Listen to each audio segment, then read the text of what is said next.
feminismo demandaba el acceso de las mujeres a la educación, en particular poder acceder a los estudios universitarios, las siguientes olas van a pensar qué sucede con la educación, cómo es esta educación y cómo son estos sistemas educativos, ¿sí? Cómo son las instituciones por las que transitan las mujeres, ¿no? Y ahí surgen de nuevo otros interrogantes. Y empezamos a ver que estas instituciones, ¿sí?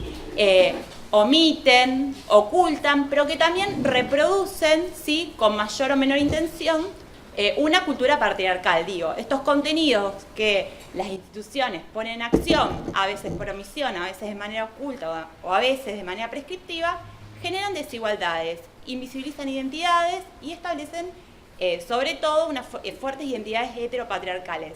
Entonces, en este sentido, nosotras de alguna manera primero queremos recuperar la experiencia, una experiencia pionera, en donde esta ciudad, desde la década del 80 tiene agrupaciones feministas, una es Indeso, otra es Casa de la Mujer, y estas organizaciones hicieron mucho por la educación sexual. Entonces, la propuesta primero es contarles un poco esta experiencia que llevó a cabo Casa de la Mujer, de la cual formaba parte Liliana Paulucci, por eso tomamos el nombre de las Paulucci, y después contar un poco más qué sucede, ¿no? Con esta agenda de los feminismos en relación a la ESI, ¿no? Cómo la lente se nos va afinando y empezamos a pensar qué sucede con la educación estatal, con la educación en otros espacios. Nosotros comenzamos por qué las Paulucci. Ya mi compañera les adelantó que nosotras llevamos el nombre de una psicóloga, Liliana Paulucci, y nosotras quisimos seguir su tarea, seguir la semilla que sembró en tantas mujeres, porque ella quería cambiar el mundo. Sabía que no lo iba a ver, pero que este trabajo de hormiga que hacía siempre, en algún momento iba a dar sus frutos. Y es como que nosotras ahora estamos viendo los frutos de Liliana justamente en la escuela secundaria. Ayer me asombraba al final, cuando nosotros ya nos fuimos, seguían llegando columnas y eran chicas de la secundaria, sin ninguna bandera política partidaria, ¿no? Sino solamente con las consignas del cuerpo. Era maravilloso, porque eran 2 o 3 cuadras de chicas, adolescentes desde primer año, y realmente eso nosotras nunca lo habíamos visto. Liliana comienza a reunirse allá por la década del 80 con un grupo de profesionales, eran psicólogas, abogadas, entre ellas Mabel Gabarra, María del Carmen Marini. Se encontraban todos los jueves en un bar y formaron el grupo de Reflexión Rosario. En este bar, durante 2 o 3 horas, hablaban de los malestares que tenían como mujeres, ya sea en su vida familiar o en su vida profesional. Con la ayuda de Indeso Mujer y la Asociación Rosarina de Sexualidad, ARES, se inaugura Casa de la Mujer en 1986, donde Liliana es la coordinadora y siguió siendo la coordinadora hasta que cerró en el 2006. Justamente en esos años tenía Liliana 2 hijos, una hija mujer en 4º grado y el hijo varón en 5º. Mauro le comenta a la mamá que quiere que en su escuela den una charla de educación sexual. Lo que Liliana responde: ¿charla? Con eso no alcanza. Dice, ¿por qué no hacemos un video? A partir de ahí comienzan esta aventura de crecer, que es el primer librito que hace con sus hijos, hablando con ellos, preguntándoles qué era lo que les parecía que querían saber. Aquí que cuando se hace el video con la voz también de unos vecinos, porque fue todo así muy casero, se lo van a pasar a los cooperadores y maestras de la escuela a la cual asistían sus hijes, que eran la Gurruchaga. Nunca la pudieron pasar a los chiques. O sea, las chicas nunca se lo pudieron pasar porque hubo muchas críticas, entre ellas un cooperador que criticó mucho esta imagen porque le dice que eso no era posible, que el varón tenía que estar sobre la mujer, estaba muy enojado. Después, entre las varias críticas, una maestra se ofendió muchísimo porque Liliana, bueno, mostraba no solamente los genitales tal cual eran, sino que con los nombres que las chicas y los chicos conocían. O sea, los varones la pistolita y mostraba las pistolitas, las bolitas, y la nena una conchita de mar cerrada y una conchita de mar abierta. Y lo que le molestaba era la posición ginecológica, donde se veían todas las partes de la mujer. La maestra dice, no, dice, porque las nenas tienen que tener rayita, decía, pero así con una... Y bueno, Liliana se reía porque, bueno, sabía lo que se venía. A partir de este video, ella comienza a hacer un trabajo de investigación-acción. Ella se iba a los lugares que la llamaban, toda la periferia de Rosario, ciudades cercanas, en un principio, con su proyector de diapositivas al hombro, y se instalaba y mostraba esto en las escuelas y recababa de los chicos, generalmente creo que se pasaba desde el 4º grado, todas las preguntas, que por supuesto no quedaban en preguntas, las contestaba en el momento, pero ella se llevaba las preguntas y las clasificaba de acuerdo a los intereses y a los temas, ¿no es cierto? Una era relaciones sexuales, otro sexo y género, embarazo y parto, prostitución, o sea, todas las temáticas. Con esta investigación-acción, ella escribe su primer libro, que es ¿Qué preguntan los niños sobre sexo? Ella, a partir de ahí, del primer libro, y también empieza a dar los seminarios de capacitación docente. Ella no era solamente expositiva lo que decía, sino que trabajaba desde la experiencia, desde la sexualidad propia. Por eso, las y los docentes que terminaban el seminario, que eran 3 meses, tenían sí o sí que cambiar sus relaciones, su forma de vida, todo. Y aquella persona que le resultaba imposible, porque cuando veían el tema de violencia familiar, en aquel momento se llamaba violencia familiar, veían, o sea, se ponían ellos en escena porque era lo que les estaba pasando, muchos abandonaban, porque sabían que no podían continuar haciendo ese seminario, porque implicaba ver la verdad y tener que cambiar todo. Casa de la Mujer también, con Liliana, perteneció al Consorcio Latinoamericano de Anticoncepción de Emergencia y fue la que impulsó la ordenanza de anticoncepción de emergencia dentro de la provincia de Santa Fe, primero del municipio y después de la provincia. O sea, dentro del programa de salud sexual y reproductiva, la pastilla anticonceptiva de emergencia no existía, a pesar de que hacía muchísimos años que la comunidad médica la conocía.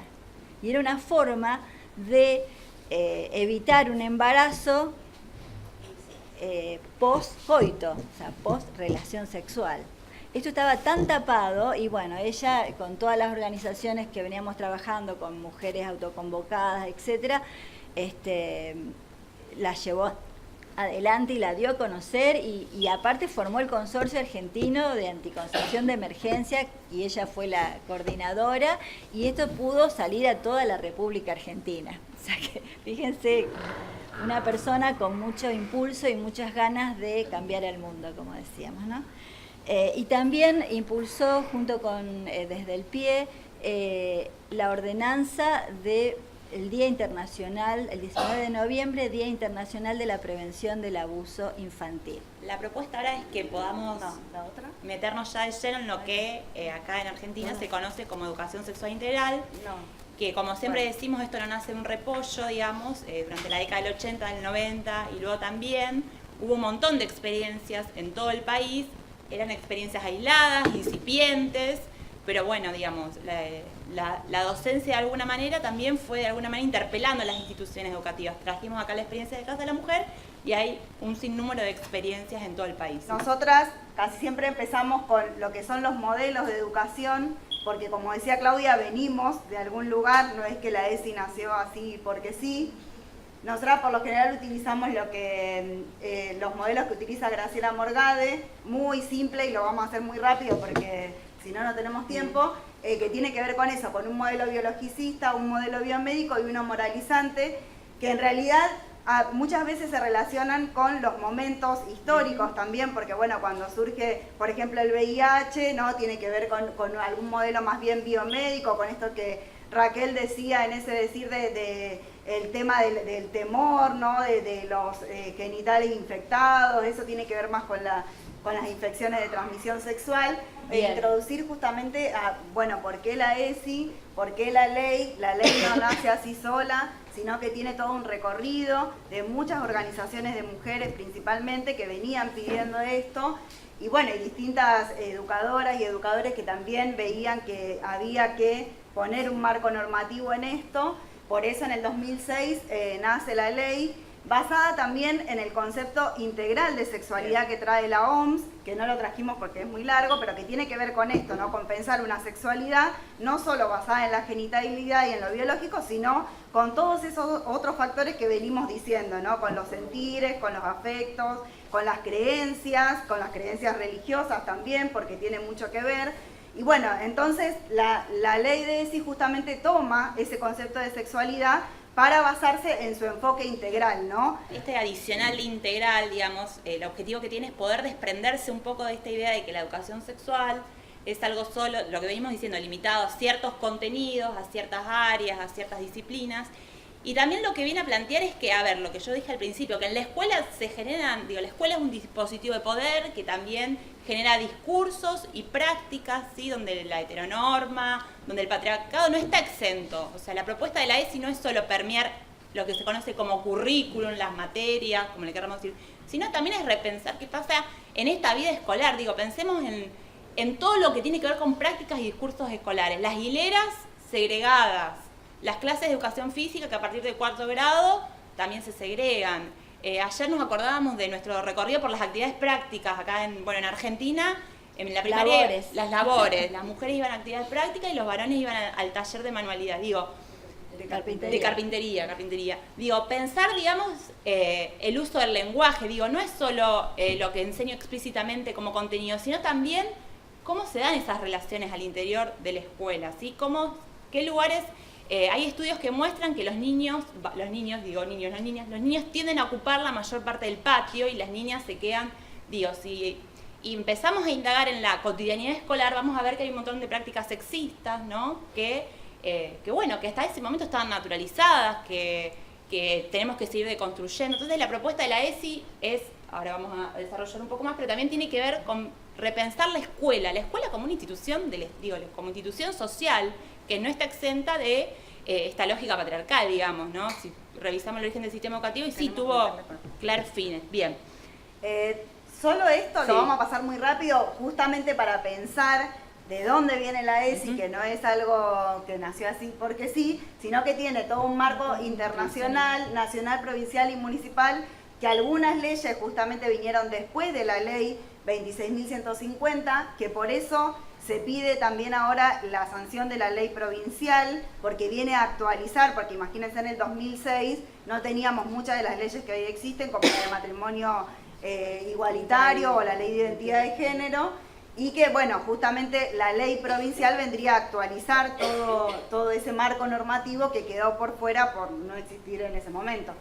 Eso obviamente nosotros pusimos, muy brevemente, después si quieren se lo pasamos, lo del marco internacional, porque esto tiene que ver con que era también una demanda que venía, ¿no? De distintas convenciones internacionales que se venía pidiendo, ¿no? El tema de la educación y de la normativa en referencia a eso. Sí, y que hoy está siendo súper cuestionada, la ley está siendo súper cuestionada por los grupos antiderechos, esto de que que es inconstitucional, esto de poder pensar también qué peso tiene la ley y que tenemos un montón de convenciones internacionales de las cuales agarrarnos. Lo que llaman ideología de género dice que es inconstitucional. Y acá están todas las leyes y todos los tratados que hablan la perspectiva de género, a lo mejor no la nombran, pero hablan de igualdad de oportunidades, de derechos de mujeres, y bueno, y eso es lo que viene a plantear la educación sexual. Sí, también muy rápidamente los objetivos que tenía la ley 26.150 que tiene en ese momento, que a nosotros nos gusta decir que fue lo que se pudo construir en ese momento, porque lo que decíamos, ¿no? También todo en un contexto, en un marco de discusiones con muchos sectores, entre ellos también los sectores religiosos, y bueno, la idea y los objetivos eran más o menos estos: incorporar la educación sexual integral en las propuestas educativas, los conocimientos pertinentes y actualizados también, ¿no?, en referencia a sexualidad, las actitudes responsables ante la sexualidad, prevenir los problemas que tenían que ver con la salud sexual y reproductiva también en particular, y procurar la igualdad de trato y oportunidades entre mujeres y varones. Esta ley de alguna manera lo que establece es que la ESI es un contenido transversal. ¿Esto qué significa? Que se tiene que trabajar desde el nivel inicial, lo que se conoce como el jardín de infantes, toda la educación primaria, toda la educación secundaria, que llega hasta los 17, 18 años, dependiendo si es educación técnica o no, y que también tiene que haber formación docente. Digo, quienes estudian para ser docentes también tienen que tener una formación específica. Entonces también está pensada para lo que se conoce como la formación docente inicial. Y en nuestra provincia hay seminarios en los profesores de educación primaria inicial y se han incorporado los de educación secundaria. Entonces, lo que plantea esto, y que es transversal, que no es un momento, un tallercito, no, todo el tiempo estamos trabajando la ESI. Lógicamente, luego hay que transversalizar. ¿Qué significa? Poner en diálogo las disciplinas, ¿sí?, con la ESI. Digo, si enseño historia y sigo enseñando que la historia la hicieron los varones y que los protagonistas de la historia son los varones, y no, claramente sigo enseñando un currículum oculto donde la historia la hacen los varones. Digo, tengo que poder pensar que la historia ha sido atravesada por tensiones, donde las mujeres y otras identidades también han tenido participación. Se trata de eso, de poder empezar a cambiar la mirada de esta cultura androcéntrica del currículum. La primera imagen tiene que ver justamente con el eje que hablábamos antes, que es el de procurar la igualdad de trato de oportunidades para mujeres y varones en el tema de la violencia contra las mujeres, la perspectiva de género. Se nos ocurrió traer esta imagen que fue el año pasado y el anterior también como muy vista, que tiene que ver con esto, ¿no?, con la importancia también de la ESI en referencia a estos temas, a los femicidios. Bueno, nosotras que estamos acá en Argentina ya conocemos algunas cosas, pero a lo mejor en otros países el movimiento Ni Una Menos, como nombraba antes Noé, que se dio en el 2015 y que, bueno, de ahí también no nace un poco esta frase. El siguiente eje tiene que ver con la diversidad sexual, obviamente también abordando todos los tipos de diversidades de las personas, ¿no?, y entre esas la diversidad sexual. Esa imagen fue tomada el año pasado en la Marcha del Orgullo, y fíjense cómo justamente, ¿no?, también las y los adolescentes, les adolescentes ya van viendo cómo justamente con la ESI no sucedería todo lo que sucede, digamos, ¿no?, en referencia al closet, que también fue una frase muy utilizada acá en Argentina, ¿no?, esto de salir del closet o de pensarse de esa forma. Bueno, esta imagen nos parecía que relataba y demostraba un poco este eje de la diversidad. Esta también es una imagen que está en las calles de Rosario, una intervención. El tema de emanciparse nos ocurrió con el eje también de los derechos, ¿no? Hay un eje que es justamente el de ejercer los derechos, no me acordaba cuál era la palabra. Nos parece que es muy significativa esa imagen, ¿no?, el tema de la emancipación con los derechos, conocer los derechos y ejercerlos. Bueno, la imagen de la campaña por el aborto, en el tema del cuerpo, del cuidado del cuerpo, hay un eje que es cuerpo, ¿no?, aprender a conocer y reconocer nuestro cuerpo y el de las demás personas. Y nos parecía que estaba bueno también, aparte del eje cuerpo, porque hay otro que por ahí lo podemos relacionar, nosotros nunca lo trabajamos separado, pero es el eje de la afectividad, ¿no?, y que tiene que ver también con el cuerpo y cómo pensamos nuestro cuerpo desde ese eje que es la afectividad también. Y de la prevención del abuso. Sí, y la prevención del abuso, como desde el jardín y preescolar ya se puede trabajar perfectamente el tema de tu cuerpo es tuyo, el tema de los secretos, por qué no guardar las partes íntimas, y que le da las pautas a las chicas para denunciar cuando algo les sucede, y de hecho ha pasado, ¿no?, que a muchos o muchas, cuando les ha sucedido algo, han podido contarlo enseguida. Sí, otros todavía no. Y también tiene que ver con esto, con que la escuela sea el espacio donde se habilita la pregunta, donde se habilita la palabra, donde se habilita una relación de confianza, digamos, bueno, que tiene que ver con cambiar, digamos, lo que es la estructura pedagógica tradicional. Bueno, entonces, estamos en camino.